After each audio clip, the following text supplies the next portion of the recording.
అందరికీ నమస్కారం. జై శ్రీకృష్ణ. ఓం నమో భగవతే వాసుదేవాయ. మధుర అనే ఒక గొప్ప నగరం ఉండేది. ఆ నగరం బయటికి చూస్తే సంపదతో నిండిపోయినట్టు కనిపించేది. కానీ లోపల భయంతో వణికేది. ఎందుకంటే ఆ నగరాన్ని పాలించేది ఒక రాజు. అతని పేరు కంసుడు. కంసుడు శక్తివంతుడు, యుద్ధంలో ఓడిపోనివాడు. కానీ అతని హృదయంలో దయ లేదు, ధర్మం లేదు. భయం అతని పాలన. కంసుడికి ఒక చెల్లెలి ఉండేది. ఆమె పేరు దేవకి. దేవకి అన్నకు పూర్తిగా విరుద్ధం. ఆమె మాటల్లో మృదుత్వం, ఆమె చూపులో దయ. మధుర ప్రజలు ఆమెని గౌరవించేవారు. దేవకి ఎప్పుడూ దేవుడికి నమ్మేది, ధర్మాన్ని గౌరవించేది. కంసుడు కూడా తన చెల్లిని చాలా ప్రేమించేవాడు. దేవకి వివాహం నిశ్చయమైంది. వరుడు యదువంశానికి చెందినవాడు, ధైర్యవంతుడు, శాంత స్వభావం ఉన్నవాడు. అతని పేరు వసుదేవుడు. వివాహ రోజు మధుర నగరం మొత్తం పండుగలా మారిపోయింది. వీధులన్నీ పూలతో నిండిపోయాయి. వేద మంత్రాలు గాలిలో కలిసాయి. దేవకి వసుదేవులు అగ్నిసాక్షిగా ఒకటయ్యారు.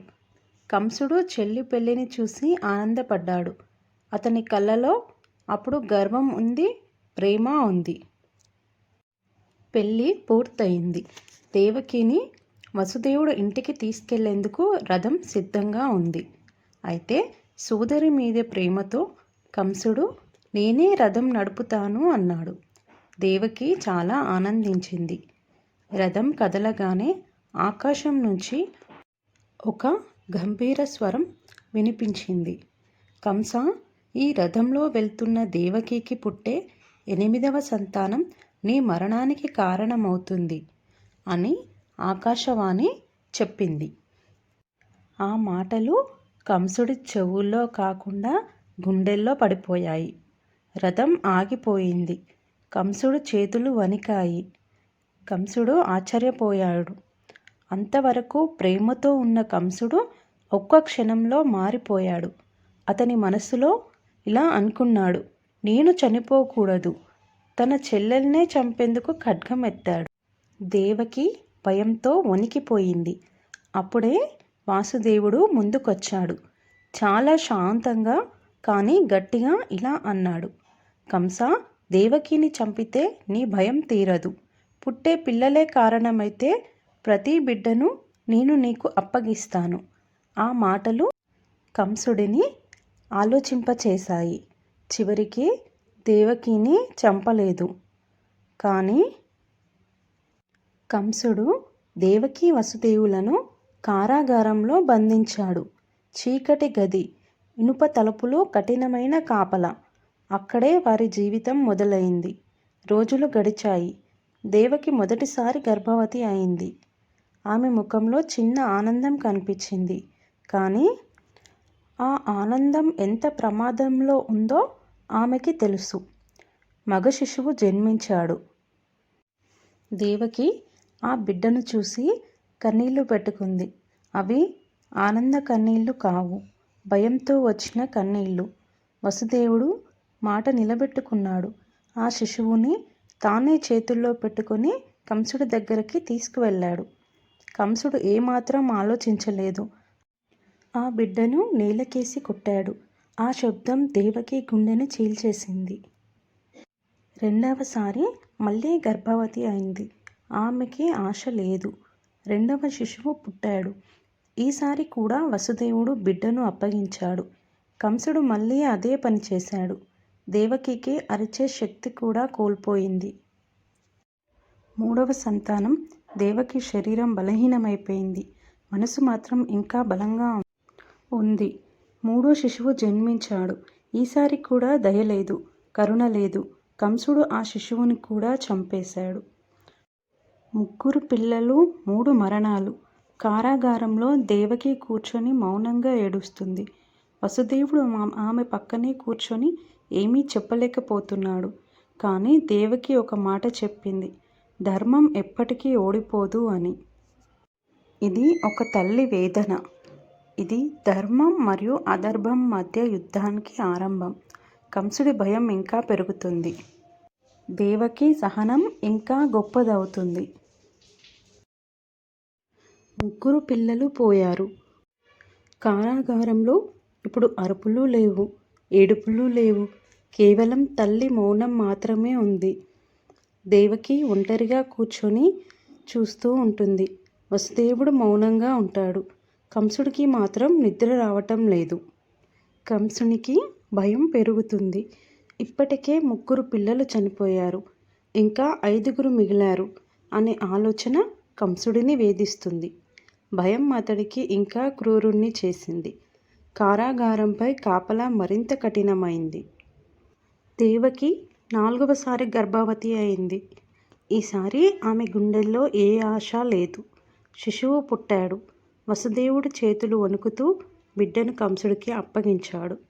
కంసుడు ఒక్క క్షణం కూడా ఆలోచించలేదు. 4వ శిశువుని కూడా అతని చేతుల్లో ప్రాణం విడిచాడు. దేవకి ఈసారి ఏడవలేదు, కేవలం కళ్ళు మూసుకుంది. దేవకి శరీరం ఇంకా బలహీనమైంది, కానీ ఆమె విశ్వాసం ఇంకా బలంగా ఉంది. శిశువు పుట్టాడు. ఈసారి కూడా అదే దుర్గతి. కంసుడి చేతుల్లో 5వ బిడ్డ చావు కూడా చూశాడు. వసుదేవుడు తన గుండెను గట్టిగా పట్టుకున్నాడు. 6వసారి దేవకికి ఇక శక్తి లేదు. శిశువు పుట్టాడు. ఈసారి దేవకి వసుదేవుణ్ణి చూసి ఒక మాట అన్నది, ఇది చివరిది అవుతుందా అని. వసుదేవుడు ఏమీ చెప్పలేకపోయాడు. 6వ శిశువు కూడా కంసుడి చేతుల్లో ప్రాణం విడిచింది. ఆ క్షణంలో దేవకి నేలపై కూలిపోయింది. 6 పిల్లలు 6 సార్లు తల్లి గుండె చీలింది. దేవకి ఇప్పుడు మాట్లాడటం కూడా మానేసింది. ఆమె కళ్ళలో కన్నీళ్లు కూడా ఎండిపోయాయి. అయినా ఆమె మనసులో రోజు ఒకటే మాట చెప్పుకుంటుంది, ధర్మం తప్పకుండా వస్తుంది. మధురలో మాత్రమే కాదు, భూమంతా అధర్మంతో నిండిపోయింది. కంసుడు క్రూరత్వం ప్రజల్ని భయపెడుతుంది. దేవతలకు ఇది భరించలేనిదిగా మారింది. అందరూ దేవతలు వైకుంఠానికి వెళ్ళారు. విష్ణుమూర్తిని ప్రార్థించారు. ప్రభు, భూమిపై అధర్మం పెరిగింది. దేవకి తల్లి అత్యంత వేదనతో ఉంది. అప్పుడు విష్ణుమూర్తి ఇలా చెప్పారు, సమయం ఆసన్నమైనది, నేనే అవతరిస్తాను అని విష్ణుమూర్తి పలికారు. దేవకి 7వసారి గర్భవతి అయినది. కంసుడికి ఈ వార్త తెలిసి ఇంకా భయం పెరిగింది. కానీ ఈసారి యోగమాయ శక్తి పనిచేసింది. దేవకి గర్భంలో ఉన్న శిశువును వసుదేవుడు మరో భార్య రోహిణి గర్భానికి తరలించారు. కొన్ని రోజులకి దేవకి గర్భం కనిపించలేదు. ఆమె గర్భం పోయిందని కంసుడు అనుకున్నాడు. అతడు నిశ్చింతగా ఊపిరి పీల్చుకున్నాడు. కానీ అది మాయ మాత్రమే. రోహిణి గర్భంలో ఉన్న ఒక శక్తివంతమైన బాలుడు పెరుగుతున్నాడు. ఆ బాలుడే బలరాముడు. అతనే కృష్ణుడికి అన్న, ధర్మానికి మొదటి రక్షకుడు. 6 పిల్లల వేదన తర్వాత దేవకికి తెలియకుండా రక్షణ మొదలైంది. కంసుడు ఏమీ తెలుసుకోలేకపోయాడు. ఇప్పుడు అత్యంత ముఖ్యమైన క్షణం దగ్గర పడుతుంది. 8వ గర్భం, విష్ణుని అవతారం. 7వ గర్భం విషయం కంసుడికి తెలియదు. కానీ కాలం ఆగదు కదా. కొంతకాలానికి దేవకి మళ్ళీ గర్భవతి అయింది. ఇది 8వ గర్భం. ఈసారి కంసుడు భయం బయటికి వచ్చింది. ఇదే నా చావు అని అతని మనసు అరిచింది. కంసుడు వెంటనే ఆజ్ఞనిచ్చాడు, కారాగారానికి 2 రెట్లు కాపలా పెట్టండి అని. రాత్రి పగలు తేడా లేదు. దేవకికి పుట్టే బిడ్డ నా కళ్ళ ముందే చావాలి. ఇనుప తలుపులు, భారీ తాళాలు, ఆయుధాలతో కాపలాదారులు. కారాగారం మరింత చీకటైంది. దేవకికి తెలుసు, ఈ గర్భం సాధారణమైనది కాదు అని. ఆమె ప్రతిరోజు మనసులో ప్రార్థిస్తుంది, ప్రభు, ఈసారి అయినా నా బిడ్డను కాపాడు అని. వసుదేవుడు ఆమెకు ధైర్యం చెప్పడానికి ప్రయత్నిస్తాడు. కానీ తన గుండెల్లో కూడా భయం ఉంది. ఇది కేవలం దేవకి కుటుంబ కథ కాదు, ఇది లోకధర్మం కథ. దేవతలంతా ఈ గర్భాన్ని కాపాడుతున్నారు. యోగమాయ కారాగారాన్ని అదృశ్యంగా కప్పేస్తుంది. కంసుడికి ఏమీ కనిపించడం లేదు. రోజులు గడిచాయి. శ్రావణమాసం కృష్ణపక్షం అష్టమి రోజు దగ్గర పడింది. ఆకాశం నీలి మేఘాలతో నిండింది. వాన పడబోతున్నట్టు గాలి వస్తుంది. మధురా నగరం అంతా ఏదో జరగబోతుందన్న అస్పష్టమైన భయం. ఉరుములు, మెరుపులు, కారాగారంలో అకస్మాత్తుగా దివ్యమైన వెలుగు.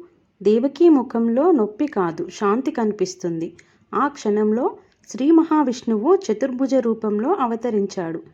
శంఖం, చక్రం, గద, పద్మం. వసుదేవుడు ఆ దివ్య రూపాన్ని చూసి కన్నీళ్లతో నమస్కరించాడు. విష్ణు భగవానుడు వసుదేవునితో ఇలా పలికాడు. వసుదేవా, భయపడకు. నేనే ధర్మాన్ని రక్షించేందుకు అవతరించాను. ఇప్పుడు నన్ను గోకులానికి తీసుకువెళ్ళండి. అక్కడ నేను పెరుగుతాను అని పలికి ఆ దివ్య రూపం నుంచి ఒక చిన్న పసికందుగా మారారు. అతనే శ్రీకృష్ణుడు. ఆ క్షణంలో కారాగార తలుపులు అవే తెరుచుకున్నాయి. తాళాలు నేలపై పడ్డాయి. కాపలాదారులందరూ గాఢ నిద్రలోకి వెళ్ళిపోయారు. వసుదేవుడు శ్రీకృష్ణుణ్ణి తన చేతుల్లో పట్టుకున్నాడు. బయట భారీ వర్షం. యమునా నది పొంగి పొర్లుతుంది. వసుదేవుడు ఒక్క క్షణం ఆగలేదు. కృష్ణుణ్ణి తల మీద పెట్టుకొని నది వైపు నడిచాడు. యమునాలోకి అడుగు పెట్టగానే నీరు మరింత పెరిగింది. అప్పుడు ఆకాశం నుంచి శేషునాగుడు దిగివచ్చాడు. తన పడగలతో కృష్ణుణ్ణి కప్పాడు. యమునా నది దారి ఇచ్చింది. నీరు విడిపోయింది. వసుదేవుడు భయం లేకుండా నదిని దాటాడు. వర్షం పడుతుంది. గోకులమంతా నిద్రలో ఉంది. అందరూ నిద్రపోతున్నారు. నందగోపాలుని ఇంటికి వసుదేవు చేరాడు. యశోదకు అదే రాత్రి ఒక ఆడ శిశువు పుట్టింది. ఆమె లోతైన గాఢ నిద్రలో ఉంది. వసుదేవుడు కృష్ణుడిని ఆమె పక్కన పెట్టాడు. ఆ ఆడ శిశువుని తన చేతుల్లోకి తీసుకున్నాడు. ఎవరికీ తెలియకుండా తిరిగి మధుర ప్రయాణం అయ్యాడు. వసుదేవుడు మళ్ళీ యమున దాటాడు. ఈసారి కూడా నది దారి ఇచ్చింది. కారాగారానికి చేరుకున్నాడు. తలుపులు మళ్ళీ మూసుకున్నాయి. కాపలాదారులు లేచారు. అన్నీ సాధారణంగా మారిపోయాయి. కృష్ణుడు ఇప్పుడు గోకులంలో ఉన్నాడు. కంసుడికి ఇది తెలియదు. అతను ఇంకా భయంతో జీవిస్తున్నాడు. కథ ఇప్పుడు మరో మలుపు తిరగబోతుంది. అష్టమి రాత్రి గడిచింది. ఉదయం వెలుగు రాగానే కంసుడు నిద్రలేచాడు. అతని గుండె భయంతో బరువెక్కింది. ఆ రాత్రే ఆ బిడ్డ పుట్టి ఉంటుంది అని అతని మనసు చెప్పింది. ఒక్క క్షణం కూడా ఆలోచించకుండా కర్మాగారానికి బయలుదేరాడు. కారాగార తలుపులు తెరుచుకున్నాయి. దేవకి అలసిపోయి పడుకుంది. వసుదేవుడు పక్కనే కూర్చున్నాడు. వారి మధ్య ఒక చిన్న పాప. కంసుడు చూసి నవ్వాడు. నా మరణానికి కారణమా ఈ పాప అని వ్యంగ్యంగా నవ్వాడు. దేవకి ఒకసారిగా లేచి వణికే స్వరంతో అంది, అన్న ఆడపిల్ల, దీనివల్ల నీకు ప్రమాదం లేదు అని చెప్పినా కంసుడు వినలేదు. ఆ పాపను బలవంతంగా తీసుకున్నాడు. దేవకి కాళ్ళ మీద పడి వేడుకుంది. దయచేసి ఆ పాపను విడిచిపెట్టండి. ఇది నా చివరి బిడ్డ అని అన్నారు. కానీ కంసుడు మనసు రాయిలా అయిపోయింది. ఆ పాపను నేలకేసి కొట్టబోయాడు. అదే క్షణంలో ఆ పాప కంసుని చేతుల నుంచి జారిపోయి ఆకాశంలోకి ఎగిరింది. దివ్యమైన వెలుగుతో మహాశక్తిగా మారింది. అది యోగమాయ. ఆమె గంభీరంగా పలికింది. మూర్ఖుడా కంస, నిన్ను చంపేవాడు ఇప్పటికే పుట్టాడు. అతను నీ కళ్ళ ముందు కాదు, ఎక్కడో సురక్షితంగా పెరుగుతున్నాడు. ఆ మాటలతో ఆకాశం కంపించింది. యోగమాయ అదృశ్యమైంది. కంసుడు వణికిపోయాడు. ఇప్పటికే పుట్టాడా అని అరిచాడు. ఆ క్షణం నుంచే అతనికి భయం మారింది. అతను ఆజ్ఞ ఇచ్చాడు, భూమిపై పుట్టిన అందరి శిశువులని చంపివేయండి అని. మధురలో అరుపులు, రక్తం, భయం. కానీ కృష్ణుడు మాత్రం గోకులంలో సురక్షితంగా ఉన్నాడు. గోకులంలో యశోదమ్మ ఒడిలో ఒక అందమైన బాలుడు. ఆమెకు తెలియదు తన ఒడిలో ఉన్నది లోకాన్ని నడిపే దేవుడని. కృష్ణుడు నవ్వాడు.